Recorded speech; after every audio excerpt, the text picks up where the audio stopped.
कोल्हापूरच्या माधुरी हत्तीनीचा विषय संपूर्ण राज्यात चर्चेत आला होता। त्या निमित्ताने वनतारा हे गुजरातमधील प्राणी पुनर्वसन केंद्र चर्चेत आलं होतं। त्या केंद्राच्या विरोधात सर्वोच्च न्यायालयात काही लोक गेले होते। त्यांचे आरोप नक्की काय होते, कोर्टाने त्यावर आपलं काय मत नोंदवलं, कोर्टाचा निर्णय काय सांगतो याबाबत आज आपण चर्चा करणार आहोत। नमस्कार, मी विजया।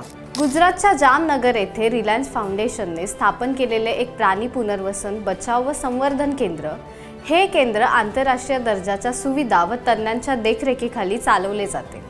जखमी, अत्याचारग्रस्त किंवा स्थलांतरित प्राण्यांना सुरक्षित वातावरण देणे, त्यांच्या आरोग्याची व पुनर्वसनाची काळजी घेणे आणि जैवविविधतेचे संवर्धन करणे हा या मुख्य उद्देशाने वनतारा सुरू करण्यात आले होते। हे प्राणी संग्रहालय सामान्य नसून एक प्राणी व वन्यजीवन पुनर्वसन व संवर्धन प्रकल्प आहे। यावर मध्यंतरी खूप आरोप करण्यात आले। त्यानंतर वनतारा चौकशी करण्यासाठी सर्वोच्च न्यायालयाकडून SITची स्थापना करण्यात आली। आता SITच्या अहवालानंतर वनतारा निर्दोषपणावर शिक्कामोर्तब झालाय। SITच्या अहवालात वनताराबाबत अनेक खुलासे करण्यात आलेत।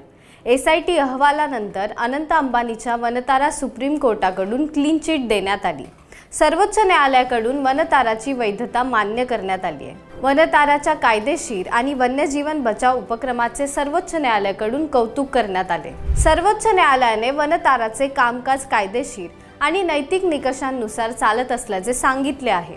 SITच्या चौकशीनंतर सत्य आणि पारदर्शकतेचा विजय झाला आहे। SITच्या अहवालानंतर वनतारा निर्दोष असल्याचे स्पष्ट झाले आहे।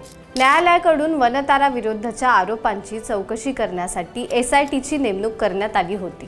SITने केलेल्या चौकशीनंतर वनतारामध्ये प्राण्यांची बेकायदेशीर खरेदी होत नसल्याचे स्पष्ट झाले आहे। त्याचप्रमाणे वनतारामध्ये आर्थिक गैरव्यवहार सुद्धा झालेले असल्याचे अहवालात नमूद करण्यात आले आहे। वनतारामध्ये वन्यजीवांना अमानुष वागणूक मिळत नाही, इथे प्राण्यांवर योग्य उपचार केले जात नाही असा आरोप करण्यात आला होता। त्या आरोपाला SITने चौकशीनंतर रद्द ठरवलं आहे।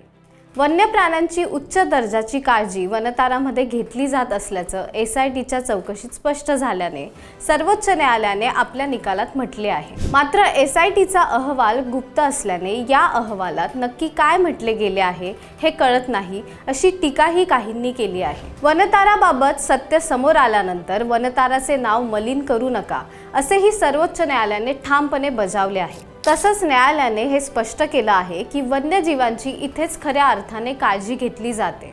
प्राण्यांचा बचाव ते पुनर्वसनापर्यंतचे सर्व कार्य वनतारा कायदेशीरदृष्ट्या पार पाडते। सर्वोच्च न्यायालयाच्या या निर्णयामुळे वनतारावरील जनतेचा विश्वास दृढ झाला आहे। आता खऱ्या अर्थाने वनताराच्या पाठीशी उभे राहण्याची वेळ आली आहे। वनतारा म्हणजे खऱ्या अर्थाने वन्य प्राण्याची काळजी घेणारी संस्था बनते। याच्या पाठीशी खंबीरपणे उभे राहणे आपले कर्तव्य आहे। या विषयाबद्दल तुमचं काय मत आहे हे कमेंट सेक्शनमध्ये आम्हाला नक्की सांगा आणि अशाच व्हिडिओसाठी तुम्ही सबस्क्राइब करा आमच्या चॅनलला।